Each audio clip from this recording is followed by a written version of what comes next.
waxa habeenkaas iga hadalsiiyay wuxuu ahaa gabadhii ikraan ah oo la dilay oo aan ka hadlay oo aan derbiga soo taabtay derbigii dadka ka dambeeyay waa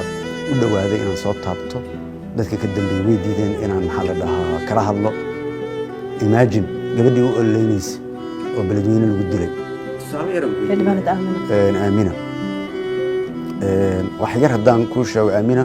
dadka dilay waxaa la dhahaa gobollo kale laga keenay beledweyne la keenay beledweyne meelaha intii la keenaa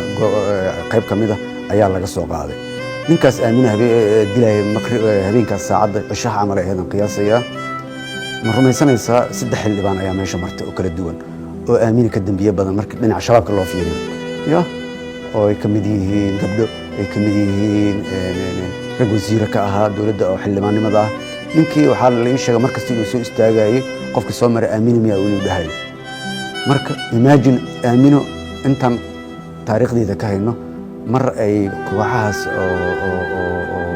maxaa la yiraahdaa argagixisada ama al-shabaab ay wax ka sheegtay meel lagu mahayo waa yaa wacid marka target garaysanaysa adeen ku weydiiyay dadkii oo shabaabka ama argagixisada baabi'inayo la dagaalamayo kuwa meesha soo maray waay oo xildhibaannimada raadinayo oo isla dariiqaas soo maray oo luku soo maray inuu istaagin ninkii target uma soo laakiin gabadhan target ay u ahayd marka waa garan kartaa iyo gabadhan waxay u soo taagneed kulley taba waxa aaminsan tahay inaanay shabaab dilin oo dadka ka dambeeyay gabadhan kuwii ikraan dilay ka dambeeyay maalina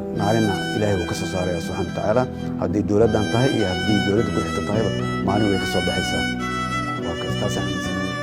doorashada